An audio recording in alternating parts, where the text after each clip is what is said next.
दोस्तों मैं आगे आप लोगों को 2 दिन का शेड्यूल बताने वाला हूं कि आपको क्या क्या करना है। देखिए पहले तो आपका वेलकम रिसेप्शन होगा और फिर ओपनिंग एक लंच आपको दिया जाएगा। फिर हम लोग थोड़ा मोड़ा बात करेंगे साउथ और सेंट्रल एशिया के ऊपर हम लोग बात करेंगे। ठीक है।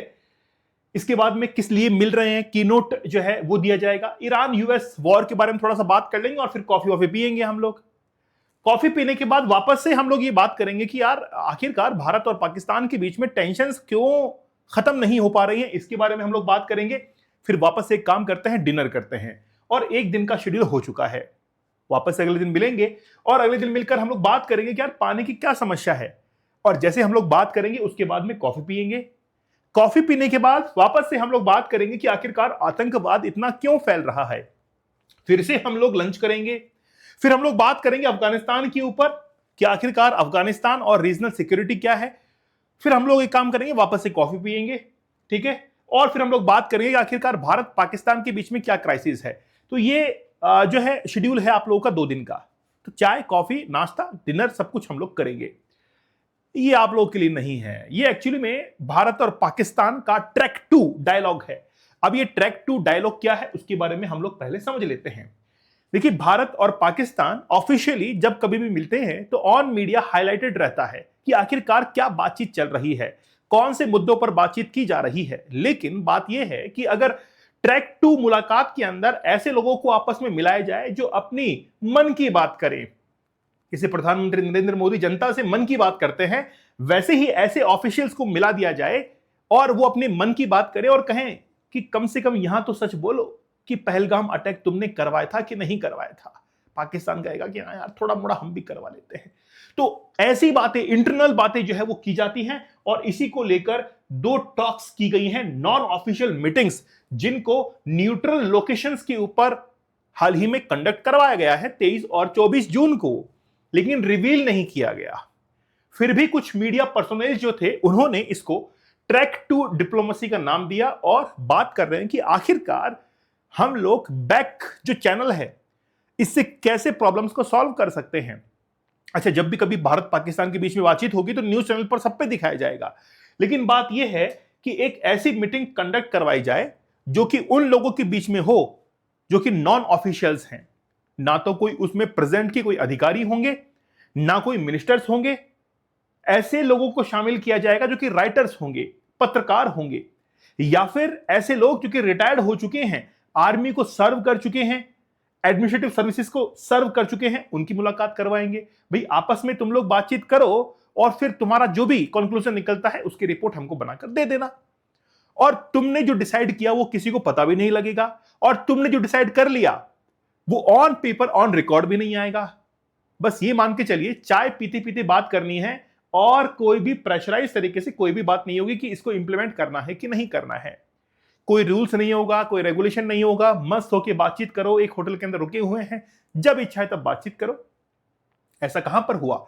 2 जगह पर ऐसा हुआ है। पहला हुआ है कोलंबो के अंदर श्रीलंका, और दूसरी जगह है बैंकॉक के अंदर। 2 मीटिंग्स जो है वो कंडक्ट करवाई गई है। ऐसे लोग उस मौजूद थे। Presence of no serving Indian officials, retired Indian intelligence के लोग उसमें शामिल थे, फॉरेन सर्विसेज के ऑफिशियल्स उसमें शामिल थे, और फॉर्मर आर्मी चीफ, इन्होंने इसको अटेंड किया। मतलब ऐसा कोई भी व्यक्ति इसमें ऐसा नहीं है जो कि अभी प्रेजेंट में पावर में हो और जो आकर मीडिया के सामने ये कह सके कि देखो हमने ऐसी बातचीत की है, क्योंकि तुम्हारी बात मानी नहीं जाएगी। तुम रिटायर्ड हो चुके हो, इसीलिए ऑफिशियली तुम कोई स्टेटमेंट दे नहीं सकते। तो अब बैक चैनल से ऐसी बातचीत को ट्रैक 2 डायलॉग कहा जाता है। ओके, लेकिन बातचीत क्या हुई, आखिरकार क्या बातचीत हुई है, और भारत पाकिस्तान के बीच में टेंशन्स क्यों खत्म नहीं हो रही हैं? क्या ऑफिशियल जो मीटिंग्स होती हैं, जो कि हाई प्रोफाइल मीटिंग्स होती हैं, उसमें क्यों डिसाइड नहीं कर पाते हैं? उसके बारे में हम लोग बात करते हैं। क्या क्या हुआ इसके अंदर। A serving Pakistani diplomat handling South Asia. मतलब देखिए बेसिकली पाकिस्तानी और इंडियन जो है वो अपना अपना एक क्राइटेरिया जो है वहां पर रखते हैं कि हम क्या कर सकते हैं, तुम क्या कर सकते हो। और दोनों जो हैं वहां पर, जैसे 3 army officers with past association with the inter services intelligence, मतलब आईएसआई के साथ में जुड़े हुए, ऐसी बहुत सारी बातें जो है अनऑफिशियल तरीके से की गई। सेकेंड मीटिंग जो थी वो बैंकॉक के अंदर की गई। बैंकॉक में की गई, और जहां पर 4 इंडियंस उसके अंदर शामिल थे। 2 स्ट्रेटेजिक राइटर्स उसमें शामिल थे जो कि जानकार हैं वेस्टर्न ओरिएंटेशन के। इसके अलावा 2 PIA डेस्क ऑफिशियल्स थे who serve as ambassador to Pakistan. Pakistan के एम्बेसी में वो काम कर चुके हैं। तो 4 ऐसे इंडियंस को वहां पर शामिल किया गया। This dialogue was funded by Ottawa university. ये बड़ा इंटरेस्टिंग है। जब मेरी नजर इसके ऊपर पड़ी कि यार भारत पाकिस्तान के बीच में बातचीत हो रही है और यहां पर ओटावा यूनिवर्सिटी का क्या काम आ चुका है। ओटावा कहां है, जानकारी के लिए मैं आपको बता दूं, जब आप लोग कनाडा के मैप को देखेंगे तो कनाडा के अंदर आप देखेंगे यहां पर ये है ओटावा, कनाडा की कैपिटल। ओटावा के अंदर जैसे मॉन्ट्रियल वगैरह है ना, जैसे ओजोन को लेकर, O3 को लेकर कई सारे कॉन्ट्रैक्ट साइन हुए हैं मॉन्ट्रियल के अंदर, वो भी कनाडा के अंदर है। और कनाडा के अंदर ओटावा भी है, जहां पर कनाडा के अंदर ओटावा यूनिवर्सिटी के द्वारा इसको फंड किया गया है कि आप लोग आपस में बातचीत करो। अब मैं इसको आपको पूरा एक्सप्लेन करने की कोशिश करता हूं कि ओटावा ने ऐसा क्यों किया। मैं अपने हैंड और अपनी समझ से इस बात को बता रहा हूं। अब ओटावा कनाडा के अंदर है। अमेरिका ने कनाडा को यह धमकी दी थी कि हम कनाडा को 51वां स्टेट बनाना चाहते हैं। कनाडा का मुंह इतना सा हो गया, बोला यार ये अमेरिका अब हमारे ऊपर नजर रखे हुए है। इसीलिए अब अमेरिका ने कहा कि जैसा हम कहें वैसा करना तुम। बोला ठीक है। बोला तुम एक काम करो, पाकिस्तान और इंडिया के बीच में एक मीटिंग कंडक्ट करवाओ, और वो मीटिंग जो है इतनी सीक्रेटली होनी चाहिए और तुमको फंड करना है। चाय नाश्ते का जो खर्चा है, लंच का, डिनर का, वो तुम्हारी जेब से खर्च होगा।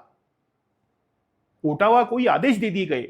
वो मानने के लिए विवश था क्योंकि अमेरिका उसको ये कह रहा था कि यार तुम्हारा हम लोग इस्तेमाल करेंगे, 51वें स्टेट के रूप में अमेरिका का हम लोग एक्सपांड करने वाले हैं। तो कनाडा ने माना और दोनों के बीच में मीटिंग जो है वो कंडक्ट करवा दी। देखिए आखिरकार क्या बातचीत करते हैं, क्योंकि बात क्या है, अमेरिका दोनों देशों के बीच में फंसा हुआ है, पाकिस्तान के भी और इंडिया के भी। इंडिया जो है उसको छोड़ने वाला नहीं है और पाकिस्तान जो है उसको पकड़े रखता है। मतलब एक्चुअली में क्या है, हम उसको छोड़ क्यों नहीं रहे हैं, उसको झटपटाता हुआ देखना चाहते हैं। और पाकिस्तान इसलिए नहीं छोड़ रहा है ताकि उसको लगता है कि अमेरिका का साथ अगर छूट गया तो फिर मेरा कोई भी मुझे पूछने वाला नहीं है। तो अगर अमेरिका दोनों के बीच में समझाइश करवाता है और टेंशन्स कम होती हैं तो बहुत हद तक अमेरिका को भी इसके अंदर राहत मिलेगी और वो अपने वेपन्स को वापस से इंडिया और पाकिस्तान को बेच पाएगा। अभी अमेरिका के जो वेपन्स हैं वो पूरे के पूरे पाकिस्तान के अंदर जा रहे हैं और इंडिया ने रशिया, फ्रांस इनकी तरफ रुख कर लिया है।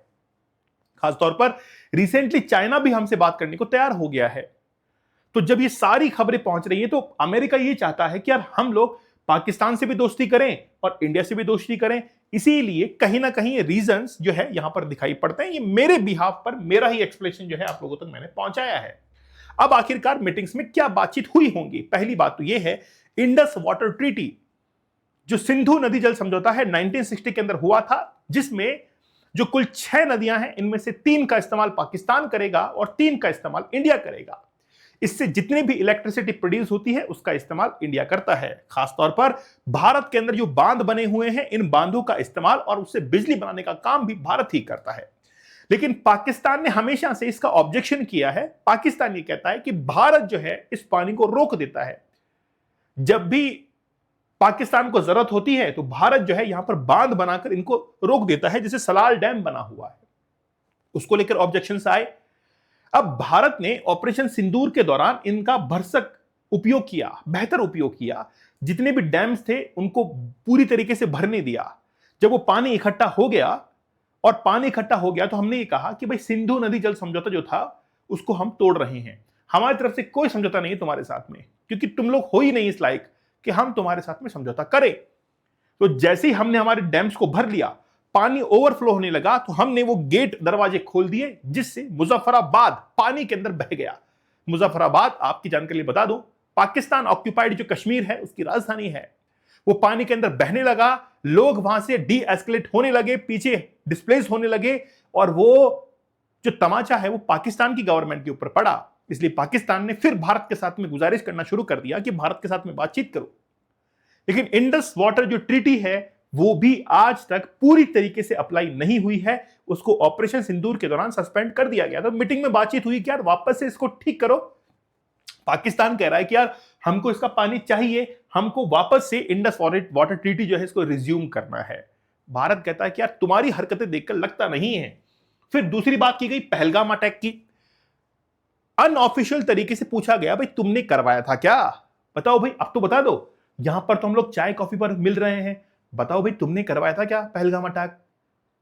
तो पाकिस्तान क्या कह रहा होगा वहां पर कि यार यार कई बार क्या होता है कि हमको करवाना पड़ जाता है, मगर यार तुम्हारे जो आतंकवादी पकड़े गए उनमें पाकिस्तान के आइडेंटिटी कार्ड उनके पास में थे, जो कि हाइडआउट्स के अंदर छिपे हुए थे। वो तो हमने ड्रोन से देख लिया, उनको मार दिया। दूसरा कहेगा क्या ठीक सही किया तुमने, मार दिया उनको। हम पकड़ते तो हम भी मार देते उनको, हम पकड़ते तो हम भी मार देते, क्योंकि वो एक सबूत के तौर पर था। हम तो मारते ही मारते उसको, आज नहीं तो कल। तुमने मार दिया, बहुत अच्छी बात है। तो बात यह है कि पाकिस्तान और इंडिया के बीच में ऐसी बातचीत की जाती है। अच्छा, ये बात जो है भारत पाकिस्तान से पूछ रहा है कि यार पहलगाम तुमने करवाया ना, करवाया कि नहीं करवाया? अब वो दबे क्या बोले बेचारा। लेकिन क्या पाकिस्तान नहीं पूछेगा? पाकिस्तान भी पूछेगा। पाकिस्तान ये पूछ रहा है भाई जफर एक्सप्रेस जो ट्रेन थी इसको हाईजैक करवाया गया, वो इंडिया से पूछ रहा है क्या तुमने करवाया? इंडिया कह रहा है हम क्यों करवाएंगे, वो तो बलूचिस्तान लिबरेशन आर्मी जो कि तुम्हारा ही बलूचिस्तान का एक भाग है, और साफ तौर पर उन्होंने तो जिम्मेदारी ले ली थी, हमने तो ऐसा कुछ भी नहीं करवाया। भाई पहलगाम अटैक की किसी ने जिम्मेदारी ली क्या? नहीं ली ना। लेकिन जफर एक्सप्रेस की तो किसी ने जिम्मेदारी ले ली, बीएलए ने, तो हमने तो करवाया नहीं, तुमने ही इसको करवाया। तो साफ तौर पर इस तरीके से अनऑफिशियल तरीके से बातचीत जो है वो भारत पाकिस्तान के अंदर ट्रैक 2 डायलॉग्स किए गए। This pattern he argues he repeated itself. जैसे 1960 के अंदर इंडस वाटर ट्रीटी, चाइना का भारत के ऊपर अटैक और सक्षाम वैली जो है वो पाकिस्तान ने किसको दे दी? चाइना को दे दी। साथ ही के अंदर 1965 का वॉर, 1971 का वॉर, कारगिल वॉर, 1999 का, ये सब जो है उनके बारे में बात की। तो भारत ये कहता है कि भाई बातचीत बहुत हो गई है। 2014 के अंदर जिस समय प्राइम मिनिस्टर नरेंद्र मोदी की सरकार बनी, उन्होंने कहा कि आतंकवाद और बातचीत दोनों एक साथ नहीं हो सकती है, या तो बातचीत कर लो या आतंकवाद फैला लो। Terror and talks can't go together, एक साथ नहीं हो सकते हैं। Terror and water also do not go together, पानी और आतंकवाद दोनों एक साथ नहीं बह सकते हैं, नहीं बह सकते हैं। यह हमारी तरफ से एक मैसेज जो है वहां पर कन्वे कर दिया गया। और यह भी कहा गया कि पाकिस्तान जिस जिहाद का यूज करके इंडिया के अंदर आतंकवाद फैला रहा है उसको भी हम लोग बर्दाश्त नहीं करेंगे। ये अनऑफिशियल तरीके से तमाम बातें जो हैं वो की गई हैं और इसका जिक्र किया गया है। तुम लोग ये कोर्स मत ले लेना, नहीं तुम्हारी जिंदगी जो है वो क्या हो जाएगी, बेहतर हो जाएगी। कोई कोर्स वोर्स लेने की जरूरत नहीं है, ये सब दिखावा है, ये सब कुछ छलावा है ना। कोई 75 दिन का हार्ड चैलेंज नहीं होता है, कोई 100 डेज का हार्ड चैलेंज नहीं होता है, कोई कोर्स वोर्स नहीं लेना है। तुम अपनी जिंदगी में खाओ पियो मस्त रहो, ऐश करो, यही तुम्हारी जिंदगी है, ऐश करो आराम से, है ना। ओके, बस तुम टेलीग्राम चैनल ज्वाइन कर लो और लेक्चर देखो, खाओ पियो मस्त रहो, कोई कोर्स वोर्स ज्वाइन करने की जरूरत नहीं। दीपक इंदौर ऑफिशियल टेलीग्राम चैनल पर जरूर ज्वाइन कर लीजिएगा। तो मिलते हैं आप लोगों से नेक्स्ट सेशन के अंदर, तब तक धन्यवाद, थैंक यू, जय हिंद।